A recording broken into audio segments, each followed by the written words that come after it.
बिस्मिल्लाहिर्रहमानिर्रहीम अस्सलामुअलैकुम वरहमतुल्लाहि वबरकातुहू। उम्मीद है दोस्तों सब खैर आफियत से होंगे। आज हमारा CS 201 का लेक्चर नंबर 15 है। प्रीवियस तमाम लेक्चर्स की कंप्लीट प्लेलिस्ट का लिंक इस वीडियो के डिस्क्रिप्शन पार्ट में आपको प्रोवाइड कर दिया गया है। आप वहां पे जाके कंप्लीट जो है वो प्रीवियस तमाम लेक्चर्स को देख सकते हैं, वॉच कर सकते हैं। दोस्तों आज के लेक्चर नंबर 15 को स्टार्ट करते हैं। लेक्चर नंबर 15 के अंदर हमने जो लेक्चर नंबर 14 के अंदर पॉइंटर्स पढ़े थे, उन पॉइंटर्स को आज लेक्चर नंबर 15 में उन्होंने अरेज के साथ जो है कम्बिनेशन उनका किया हुआ है, यानी अरेज के साथ पॉइंटर्स को हम कैसे यूज़ करते हैं उनको दिखा हुआ है। तो सबसे पहले यहाँ पे relationship between pointers and arrays. तो यहाँ पे दोस्तों सबसे पहले कह रहा है जी द नेम ऑफ द अरे is a constant pointer which contains the memory address of the first element of अरे। यानी जो आपकी अरे होती है वो एक कांस्टेंट पॉइंटर होता है जिसके अंदर कंटेन्स किए जाते हैं memory addresses of the first element of the अरे। यानी जो अरे की फर्स्ट एलिमेंट होता है ना उसका मेमोरी एड्रेस कंटेन किया जाता है आपकी अरे के अंदर, जो कि कांस्टेंट जो है वो एक कांस्टेंट पॉइंटर होता है। ठीक है, नेक्स्ट कहता है मान लो अगर आप एक यहाँ पे प्रैक्टिकल करके दिखाता हूँ। मान लो कहता है आपके पास एक अरे है, ठीक है, एक अरे है मान लो जो ए नाम से, जिसका साइज़ है 205। ठीक है, यहाँ तक हो गया। तो ये अरे है जिसके अंदर 5 साइज़ है, यानी 5 जो है इसके अंदर बॉक्सेस हैं। कौन कौन से? A0, A1, A2, A3, A4। ठीक है, आपको पता ना अरे के अंदर बारे में। ठीक है, ओके। नेक्स्ट दोस्तों कहता है आपके पास एक इंट टाइप का एक PTR है, पॉइंटर है, जिसका मैंने नाम PTR रख लिया। ठीक है, अब आपने क्या किया, अब आप चाहते हो ये जो अरे है ना इसका एड्रेस मैं इस PTR को दे दूं। ठीक है, इस पूरी की पूरी अरे का एड्रेस। तो दोस्तों किसी भी अरे का एड्रेस PTR को कैसे मिलता है? सिंपल पॉइंटर इक्वल टू और आप आगे सिंपली अपनी अरे का नाम बता देते हो। तो मेरी अरे का नाम है ए, तो बेसिकली इस पूरी की पूरी अरे का नाम PTR को देने का मतलब ये है कि ये पूरी की पूरी अरे उठ के जो है वो PTR को एज ए एड्रेस जो है वो अलॉट कर दी जाएगी। ठीक है, लेकिन दोस्तों जब आप इस तरह करते हो ना तो बेसिकली क्या होता है, जो आपकी अरे ऑफ 0 होती है ना, अरे का 0 वाला बॉक्स जो होता है बेसिकली उसका एड्रेस जो है वो PTR को मिलता है, पूरी की पूरी अरे का नहीं मिलता। बेसिकली किसका एड्रेस मिलता है? A ऑफ 0, यानी जो भी आपकी अरे का 0 वाली पोजीशन होती है ना, 0 वाला बॉक्स होता है फर्स्ट वाला, उसका एड्रेस जो है वो PTR को मिल जाता है। अब मैं अगर आपको दिखाऊं तो ये देखिएगा ज़रा, ये मैंने आपको दिखाया जनाब एड्रेस ऑफ A ऑफ 0। तो मैंने यहाँ पे कहा एड्रेस ऑफ A ऑफ 0। ठीक है, और यहाँ मैंने सिंपल क्या दिया, मैंने कहा PTR। ठीक है, अब मैं कंपाइल करके आपको दिखाता हूँ। तो यहाँ पे देखें address of A of 0 0x23 FE30। तो ये दोस्तों एड्रेस है। तो इस तरह दोस्तों अगर आप अरे के साथ एंड, वैसे दोस्तों जब आप एंड लगाते हो ना, एंड लगाते हो तो इससे क्या होता है, इससे किसी स्पेसिफिक बॉक्स का सिर्फ एड्रेस मिलता है। लेकिन आपने अगर पूरी की पूरी अरे का एड्रेस देना तो आप एंड ऑपरेटर नहीं लगाओगे साथ। ठीक है, जो हम एड्रेस देने के लिए एंड ऑपरेटर लगाते हैं ना वो नहीं आप लगाओगे, विदाउट एंड ऑपरेटर आप लिखोगे तो क्या होगा, A ऑफ 0 का एड्रेस मिल जाएगा। अब दोस्तों जब A ऑफ 0 का एड्रेस PTR को मिल गया, ठीक है, अब आप चाहते हो मुझे A ऑफ 1 का एड्रेस चाहिए। तो यानी आप चाहते हो मुझे किसका एड्रेस चाहिए, आप चाहते हो मुझे चाहिए जनाब एड्रेस ऑफ एड्रेस ऑफ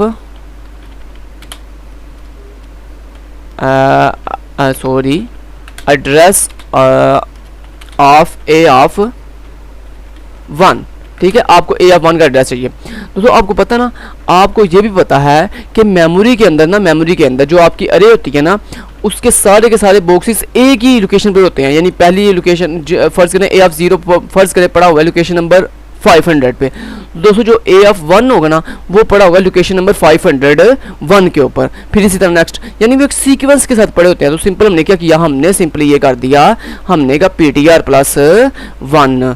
यानी क्या होगा दोस्तों, जब आप PTR कहाँ पे खड़ा था, PTR खड़ा था A ऑफ 0 पे, तो उससे आगे वाले अगले बॉक्स पे अगर आपने जाना हो, यानी आगे वाले बॉक्स पे जाना है मैंने, यानी A ऑफ 1 पे जाना, तो क्या होगा बला, यानी A ऑफ 0 जिस पोजीशन पे है उससे आगे वाला एक स्टेप आगे जो है वो A ऑफ 1 पड़ा हुआ है, उससे एक स्टेप आगे A ऑफ 2 पड़ा हुआ है, उससे एक स्टेप आगे। तो मैंने कि सिंपली क्या किया, मैंने कहा जो भी मेरे PTR के अंदर जो भी एड्रेस है ना A ऑफ 0 का, उसमें एक 1 का इंक्रीमेंट कर दो, ऑटोमेटिकली चला जाएगा कहाँ पे, A ऑफ 1 पे चला जाएगा। तो इस तरह दोस्तों आप अगर एक लोकेशन पे खड़े हो अरे के अंदर, तो आपने अगली लोकेशन पे जाना है तो आप सिंपली उस करंट लोकेशन में एक 1 का इंक्रीमेंट कर दो तो वो ऑटोमेटिकली अगली लोकेशन पे चला जाएगा। तो अब मैं आपको कंपेयर करके दिखाऊं तो ये देखें दोस्तों, ये आपका कंपाइलर जो है वो देखें A ऑफ 0 से A ऑफ 1 पे देखें अगली लोकेशन पे चला गया है। ठीक है। तो इस तरह दोस्तों, और ये 20 से 24 पे क्यों गया, क्योंकि तो दोस्तों क्योंकि 4 जो है वो इंटीजर के अंदर बिट्स बाइट्स होती हैं, कुछ बाइट्स का जो है वो आप डाटा स्टोर कर सकते हो, इसलिए कुछ बाइट्स को सेव करने के लिए उतने ब्लॉक जो है वो रिजर्व हो जाते हैं इंट के लिए, ठीक है, इसलिए ऐसा हुआ है।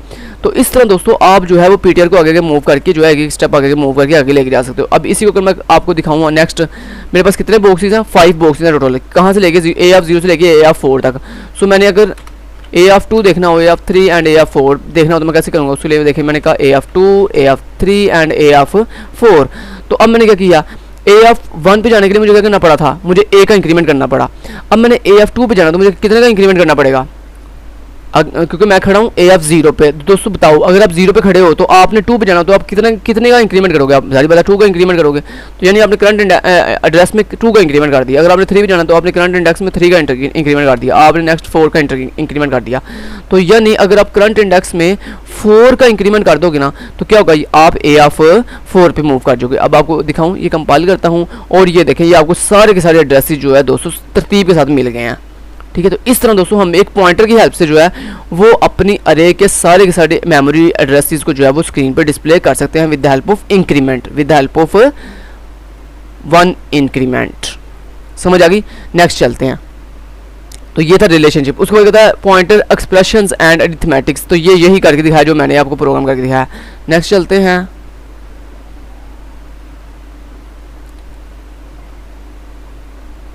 नेक्स्ट दोस्तों यहाँ पे आ गया जी वैल्यूज़ के लिए। ऐसा कहता है अगर मुझे वैल्यू चाहिए अरे की तो फिर हम कैसे करेंगे, उसके लिए देखें, उसके लिए मान लो दोस्तों आपके पास यही जो है ना वो अरे है, ठीक है, और इस अरे के अंदर आपने कुछ वैल्यूज़ रख ली हैं। कुछ वैल्यूज़ कैसे रखेंगे, उसके लिए दोस्तों इंटीजर टाइप की अरे है। सो इसके अंदर पहली वैल्यू मैंने रख ली 10, फिर देन 20, फिर कॉमा लगा के 30, फिर 40, फिर 50। ये सारी चीज़ें मैंने आपको डिटेल से पीछे प्रीवियस लेक्चर्स के अंदर समझाई हुई हैं, इसलिए मैं आपको पता है ज़रा फास्टली कर रहा हूँ। मुझे पता है आपको ये चीज़ें आती हैं कि अरे में खुद से वैल्यू इनिशियलाइज कैसे करते हैं। अभी मैंने वैल्यू दे दी। अब दोस्तों मैंने अपनी अरे का जो है वो एड्रेस दे दिया पीटीआर को, ठीक है। अब पीटीआर कहाँ पे खड़ा है, A0 पे। A0 पे दोस्तों मैंने आपको बताया था ना प्रीवियस लेक्चर के अंदर, मैंने आपको बताया था अगर आप डायरेक्ट पीटीआर पॉइंटर का नाम लिखते हो ना तो क्या होता है, उसके बाद जिस वेरिएबल का एड्रेस होता है ना वो प्रिंट हो जाता है। अगर आप पॉइंटर के नाम के शुरू पे ऐसे स्टैटिक लगा दोगे ना तो क्या होगा, उस पॉइंटर के बाद जिस वेरिएबल का एड्रेस होता है ना उसकी वैल्यू प्रिंट होती है। यानी मेरे पॉइंटर के पास किसका एड्रेस है, A0 का। सो A0 की वैल्यू क्या है 10, तो ये 10 डिस्प्ले हो जाएगी। फिर PTR+1 करने से क्या होगा, तो इस तरह आप राउंड ब्रैकेट्स के अंदर लिख दोगे PTR+1, तो इससे क्या होगा, ये PTR+1 कर लेगा। तो मैं इसी को कॉपी करके डुप्लीकेट कर लेता हूँ बाकी सब जगह पे भी। तो यहाँ पे देखें आपने अब क्या करना है, आपने अब इन सबको क्योंकि आपने स्टैटिक लगाना ना, शुरू में आपने स्टैटिक लगाना है, क्योंकि दोस्तों पहले आप क्या करोगे, देखो मैं आपको बताता हूँ। सबसे पहले आपने क्या किया, आपने कहा स्टैटिक पीटीआर, इससे क्या होगा, इससे A0 की वैल्यू जो है 10 डिस्प्ले हो जाएगी। उसके बाद आप चाहते हो A1 की वैल्यू जो 20 है ना वो भी डिस्प्ले होता है। उसके लिए अब क्या करना पड़ेगा, सबसे पहले आपको अपने पॉइंटर में 1 का इंक्रीमेंट करना पड़ेगा ताकि वो A0 से अगले एड्रेस पे जा सके, ठीक है। जब वो अगले एड्रेस में मूव कर गया उसके बाद आपने क्या किया, उसके बाद आपने कहा जब ये अगले एड्रेस में मूव कर गया उसके बाद आपने कहा स्टैटिक, यानी बाहर आपने स्टैटिक लगा दिया। अब क्या होगा, आपको पता है सबसे पहले ये राउंड ब्रैकेट सॉल्व होती है। तो पहले क्या होगा, पहले पीटीआर के अंदर 1 का इंक्रीमेंट होगा, वो A1 पे चला जाएगा। जब वो A1 पे चला जाएगा उसके बाद ये स्टैटिक इंप्लीमेंट होगा। तो ये स्टैटिक क्या करेगा, ये उस पोजीशन की जो अंदर वैल्यू पड़ी हुई है ना 20 वो डिस्प्ले कर देगा। इसी तरह बाकी सब जगह पे भी आपने स्टैटिक लगा दिया। तो क्या होगा, सबसे पहले अंदर ब्रैकेट सॉल्व होगी, वो आपको ले जाएगी कहाँ पे, अगली मेमोरी लोकेशन पे। जब वो अगली मेमोरी लोकेशन पे आपको ले जाएगी तो उसके बाद वो स्क्रीन पे क्या कर देगी, उसकी वैल्यू डिस्प्ले कर देगी। अब यहाँ पे आपने क्या दिया, वैल्यू ऑफ, यहाँ पे आपने क्या दिया, value.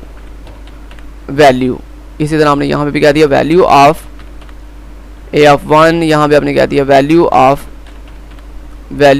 A2 and value of A3 and value of A4, ठीक है। तो इस तरह दोस्तों हम वैल्यू भी डिस्प्ले कर सकते हैं। आपको करके दिखाऊं तो ये देखें दोस्तों, बूम, ये देखें आपने क्या दिया था, आपने 10, 20, 30, 40 एंड 50 दिया था। तो ये देखें 10, 20, 30, 40 एंड 50। तो इस तरह दोस्तों हम यूजिंग स्टैटिक जो है अपने पॉइंटर के नाम के शुरू पे अगर हम स्टैटिक लगाते हैं तो हम जो है वो उसकी उस वेरिएबल जिसका एड्रेस है हमारे पास पॉइंटर के अंदर उसकी हम वैल्यू डिस्प्ले कर सकते हैं। लेकिन शर्त ये है कि अगर दोस्तों आपके पास अरे का एड्रेस है, यानी अरे की मेमोरी लोकेशंस हैं, तो आप पहले क्या करोगे, आपने अगर दोस्तों उसमें इंक्रीमेंट करना है यानी नेक्स्ट बॉक्स पे जाने के लिए, तो पहले आप राउंड ब्रैकेट्स के अंदर उसको इंक्रीमेंट कर लोगे, बाद में स्टैटिक जो है वो बाहर लगाओगे, स्टैटिक अंदर नहीं लगाओगे, क्योंकि स्टैटिक अंदर लगाने से नुकसान हो जाएगा। पहले वो वैल्यू डिस्प्ले कर देगा, उसके बाद वो उसमें इंक्रीमेंट करेगा। तो हमने ऐसे नहीं करना, हम चाहते हैं पहले वो इंक्रीमेंट करके अगली पोजीशन पे चला जाए, बाद में जो है वैल्यू डिस्प्ले करे। चले जी, तो ये भी हमने कर दिया। नेक्स्ट चलते हैं, और ये जो छोटे छोटे प्रोग्राम इन्होंने करके दिखाऊंगा, ये आप खुद प्रैक्टिस करेंगे। ये जो मैंने आपको करके देखे, मैंने आपको करके दिए हैं ये सारे प्रोग्राम, तो ये सारे तो हम नहीं कर सकते। सो जो मेन मैं करके दे रहा हूँ आपको, बाकी जो है प्रैक्टिस आपने खुद करनी है। उसके बाद यहाँ पे कहता है when a pointer is used to hold the memory address of a simple variable. कहता है जब आपका कोई भी पॉइंटर आपके किसी सिंपल वेरिएबल का एड्रेस अपने पास होल्ड करता है, डू नॉट इंक्रीमेंट और डिक्रीमेंट द पॉइंटर। कहता है फिर हम जो है पॉइंटर को इंक्रीमेंट या डिक्रीमेंट नहीं करते। क्यों दोस्तों? सारी बात है, अगर आपके पॉइंटर के पास सिर्फ एक ही वेरिएबल का एड्रेस है, तो फिर तो हमें इंक्रीमेंट या डिक्रीमेंट करने की जरूरत ही नहीं है। इंक्रीमेंट और डिक्रीमेंट हम कब करते हैं? जब हमारे पास किसी मेमोरी लोकेशंस का यानी मल्टीपल वेरिएबल्स का एड्रेस है, मल्टीपल वेरिएबल्स का एड्रेस है, जैसे यहाँ पे मल्टीपल लोकेशन का एड्रेस है। सो हमने फिर क्या किया, हमने फिर उस इंक्रीमेंट करके आगे आगे जा रहे हैं, और अगर आपने पीछे आना हो तो आप डिक्रीमेंट करोगे। ठीक है, समझ आ गई आपको? ओके जी, तो इस तरह से हम करते हैं। नेक्स्ट आपको लेके चलते हैं जी नेक्स्ट प्रोग्राम को। यहाँ पे क्या कह रहा है? अच्छा, यहाँ पे जैसे वो कह रहा है जी, मान लो आपके पास दो वैल्यूज़ हैं, दो वेरिएबल्स हैं, और दो वेरिएबल्स की आपने अलग अलग वेरिएबल्स की वैल्यू डिस्प्ले करनी है। यानी आप चाहते हो कि अब जो है ना मेरे पास पूरी अरे का एड्रेस ना हो, तो उसके लिए आप क्या करोगे? उसके लिए देखो, मान लो दोस्तों आपके पास ये कुछ इस तरह से है, इंट ए ऑफ 5। मान लो आपके पास 5 साइज़ की अरे है, और आपके पास दो पॉइंटर हैं, एक ptr1 के नाम से, एक स्टैटिक ptr2 के नाम से। आपने आप चाहते हो कि सिर्फ ना ए ऑफ 0 का एड्रेस मिले। तो मैंने आपको क्या बताया था अभी, अगर आप ऐसे लिख दो ptr1 इक्वल टू एंड लगा दो, तो आपको मैंने क्या बताया था? एंड लगाने से क्या होता है? सिर्फ एक ही उस करंट बॉक्स का एड्रेस मिलता है जिस बॉक्स को आप लेट से हमने लिख दिया ए ऑफ 0।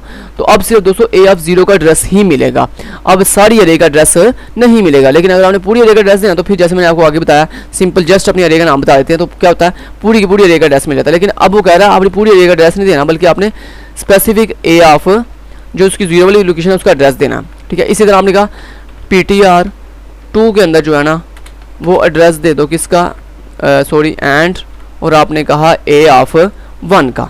ठीक है, तो अब क्या हुआ? ptr1 के अंदर ए ऑफ 0 का एड्रेस आ गया, ptr2 के अंदर ए ऑफ 1 का एड्रेस आ गया। मान लो आपने यहाँ पे वैल्यू भी पुट कर दी, इक्वल लगा के आपने यहाँ पे वैल्यू दे दी 10, फिर आपने कहा 20, फिर आपने कहा 30, फिर आपने कहा 40, फिर आपने कहा 50। ठीक है, आपने इस तरह कर लिया। अब मान लो आप चाहते हो ये ptr1 और ptr2 के अंदर जो वैल्यूज होंगे ना, ए ऑफ 0 की वैल्यू क्या आई है? ए ऑफ 0 का एड्रेस क्या है जी? और इसके अंदर क्या वैल्यू पड़ी हुई है? 10। और ए ऑफ 1 के अंदर क्या वैल्यू पड़ी हुई है? 20। तो ये जो 10 है ये मिल गया है ptr1 को, और जो 20 है ये मिल गया है ptr2 को। अब मैं अगर आपको दिखाऊं तो ये देखिएगा, मैंने यहाँ पे किया डबल कोट्स के अंदर, मैंने कहा वैल्यू ऑफ ए ऑफ 0। ठीक है, और उसके बाद मैंने आपको दिखा देता हूँ यहाँ पे दोस्तों, ये मैंने किया स्टैटिक ptr1। तो ptr1 के पास ए ऑफ 0 की वैल्यू है, इसी को मैंने डुप्लीकेट कर लिया, और डुप्लीकेट करने के बाद मैंने यहाँ पे आपको दिखा दिया क्या बोला, ptr2 के अंदर क्या वैल्यू पड़ी हुई है? ए ऑफ 1 की। सो मैंने यहाँ पे ptr2 को डिस्प्ले कर दिया। ठीक है, आपको कंपाइल करके दिखाता हूँ। तो यहाँ पे देखें दोस्तों, ए ऑफ 0 की वैल्यू 10 थी, ए ऑफ 1 की वैल्यू 20 थी। देखें दोनों वैल्यू डिस्प्ले हो रही हैं, यस हो रही हैं। अब मैं चाहता हूँ दोस्तों दोनों को वैल्यू इंक्रीमेंट, अगर आप चाहते हो दोनों की वैल्यू जो है वो प्लस हो जाए, तो उसके लिए हम क्या करेंगे? उसके लिए दोस्तों आपने मान लो आप चाहते हो जो दोनों लोकेशन है ना, ए ऑफ 0 एंड ए ऑफ 1, उन दोनों की वैल्यू जो है वो आपस में ऐड हो जाए। तो उससे आपने कहा सम is A of 0 and A of 1। उसके लिए आप क्या करोगे? उसके लिए दोस्तों आप ये करोगे, आपने कहा static ptr1 plus static ptr2। ठीक है, ऐसे आपने कर दिया। अब मैं आपको कंपाइल करके दिखाता हूँ। तो यहाँ पे ये कह रहा है भाई आप जो है ना वो इनको राउंड बेसिस के अंदर लिख दो। तो दोस्तों हम क्या करेंगे, हम इसको ना स्टैटिक ptr1 को राउंड बेसिस के अंदर लिख देते हैं। ये देखिए कुछ इस तरह से। ठीक है, ताकि कोई इशू ना आपको आए। तो ये क्या करेगा, पहले वैल्यू डिस्प्ले कर देगा उनकी। तो ये देखिए मैंने ये कर लिया, उसके बाद मैंने यहाँ पे ऐसे कर लिया। ओके, तो मैंने राउंड बेसिस के अंदर लिख दिया। तो पहले क्या करेगा, वो स्टैटिक ptr1 के साथ उसकी वैल्यू 10 यहाँ पे लेके आएगा, फिर स्टैटिक ptr2 के साथ उसकी वैल्यू 20 लेके आएगा, फिर दोनों को प्लस करेगा, 20 plus 10 equal to 30। Answer display हो जाएगा स्क्रीन के ऊपर। सो यहाँ भी क्या कह रहा है, ये कह रहा है जनाब invalid operands of type const char 21 into binary operator. So ये कह रहा है कि जनाब जी आप जो है ना इन वैल्यूज़ को कैसे सॉल्व कर रहे हो, इन वैल्यूज़ को ऐसे सॉल्व मत करो। ठीक है, चले हम ऐसे करते हैं कुछ ऐसे, ptr1 and ptr2, static ptr1 and plus static ptr2। Compile करके देखते हैं, इसको ये अभी भी कह रहा भाई आप ऐसे नहीं कर सकते। अच्छा उसकी रीज़न ये भी है दोस्तों, ये देखें हमने एक इनवैलिड ऑपरेटर लगाया हुआ था ये किसी और के साथ, ठीक है। अब मैं अगर कंपाइल करके दोबारा दिखाऊँ आपको तो ये देखें अब ठीक वर्क कर रहा। सॉरी वो हमने गलती ये की थी, हमने यहाँ पे ऑपरेटर गलत लगाया हुआ था। So sum is A of 0 and A of 1 30, ठीक है। अगर आपने सब्ट्रैक्ट करना दोस्तों इस तरह आप सब्ट्रैक्ट भी कर सकते हो, ठीक है। तो ये मान लो आप चाहते हो कि दोनों में से बड़ी वैल्यू कौन सी, आप ये चेक करना चाहते हो तो उसके लिए आप कंपैरिजन कर सकते हो। तो इन्होंने यहाँ पे ना कंपैरिजन करना भी दिखाया हुआ है, तो मैं यहाँ पे आपको कंपैरिजन के बारे में दिखाऊँ। चले मैं उससे पहले आपको ये डायग्राम समझा दूँ ये क्या कह रहा है। मान लो दोस्तों ये आपके पास एक अरे है वाई जिसका नाम है, जिसके अंदर डिफरेंट लोकेशन है, A of 0, A of 1, A of 2, A of 3, A of 4। अब आपने क्या किया, आपने जो है पूरी की पूरी अरे का एड्रेस दे दिया वाई पीटीआर को, इस पॉइंटर को, ठीक है। तो जब दोस्तों मैंने आपको क्या बताया था, जब भी किसी पॉइंटर को किसी अरे का एड्रेस मिलता है तो बेसिकली उसको कौन सा एड्रेस मिलता है, उसको बेसिकली 0 वाली पोजीशन का एड्रेस मिलता है। तो दोस्तों ये देखो वाई पीटीआर को एड्रेस मिल गया ए ऑफ 0 का, ठीक है। अब आपने इस पोजीशन से अगली पोजीशन में जाना यानी वाई ऑफ 1 पे जाना, तो आप क्या करोगे, आप वाई पीटीआर में यानी अपने पॉइंटर के अंदर क्या करोगे, प्लस प्लस यानी एक वैल्यू का इंक्रीमेंट कर दोगे। तो उससे क्या होगा, इससे आपका वाई पीटीआर जो है ए ऑफ 0 से कट होकर कहाँ चला जाएगा, ए ऑफ 1 पे। इसी तरह अगर आपने इसको 1 से 2 पे लेके जाना तो आप क्या करोगे, वाई पीटीआर में प्लस प्लस 2 कर दोगे, यहाँ प्लस 2 कर दोगे तो ये क्या करेगा, यहाँ पे आ जाएगा। फिर अगर आप प्लस 3 करोगे तो ये यहाँ पे आ जाएगा, प्लस 4 करोगे यहाँ पे आ जाएगा। तो इस तरह ये शेप के जरिए बता रहा है कि इस तरह अगर आप जो है वो एक स्टेप आगे ले जाओगे तो पॉइंटर जो है वो आगे मूव करता जाएगा। Next pointer comparison. अगर दोस्तों आपने दो पॉइंटर्स को कंपैरिजन करना हो दोनों का तो वो कैसे करते हैं, चलें ये मैं रिमूव करता हूँ इतना कोड। अब मान लो दोस्तों आपके पास जो है ना, ये मैं पूरा रिमूव कर देता हूँ। यहाँ मैं लिखता हूँ जी ए इंट ए इक्वल टू 10, ठीक है, बी इक्वल टू 25, ठीक है। उसके बाद मैंने कहा int static ptr1 comma static ptr2, ठीक है, इतना कर लिया, चलें जी बढ़िया हो गया। उसके बाद मैंने क्या किया, उसके बाद मैंने कहा जो मेरा ptr1 है उसको एड्रेस दे दो एंड ए का, और जो मेरा ptr2 है उसको एड्रेस दे दो बी का, ठीक है, इतना कर दिया। अब दोस्तों हमने चेक करना है ptr1 के पास a की वैल्यू है, ptr2 के पास b का एड्रेस है। हमने ये चेक करना है कि दोनों में से बड़ी वैल्यू किसकी है, a या b की। तो हमने कहा इफ, दोस्तों अब बड़ी वैल्यू कैसे चेक करते हो, आप लिखे तो अगर a की वैल्यू ग्रेटर आर इक्वल है, अगर ग्रेटर आर इक्वल है किसके, ग्रेटर है किसके, b के, तो ये b के अंदर आ जाएगा, ठीक है। अदरवाइज एल्स, ठीक है, अगर b की वैल्यू जो है वो a से ग्रेटर होगी तो फिर ये एल्स में आ जाएगा, ठीक है, समझ आ गई, चलें बढ़िया हो गया, ठीक है जी। तो ये कुछ इस तरह से चलेगा। लेकिन दोस्तों अब a का एड्रेस किसके पास है, ptr1 के पास। तो यहाँ पे हमें बजाय a लिखने के हम लिखेंगे ptr1, और b का एड्रेस किसके पास है, ptr2 के पास। तो आप लिखोगे ptr2। लेकिन दोस्तों ptr1 के पास क्या है, एड्रेस है, तो हमने एड्रेस का कंपैरिजन नहीं करना, वैल्यूज का कंपैरिजन करना है। तो वैल्यू कैसे लेके आते हैं, तो आपको पता है पॉइंटर के शुरू में हम ऐसे स्टैटिक लगा देते हैं, तो उससे क्या होता है, उससे हमारे वेरिएबल की वैल्यू आ जाती है। तो सिंपल मैंने कहा ptr1 के अंदर जो भी वैल्यू है क्या वो ग्रेटर और इक्वल है ptr2 के। अगर तो ऐसी बात है तो फिर दोस्तों मैंने सिंपल क्या दिया, मैंने कहा ptr1 इज ग्रेटर, तो मैंने कहा मैंने कहा value of a is greater और इक्वल,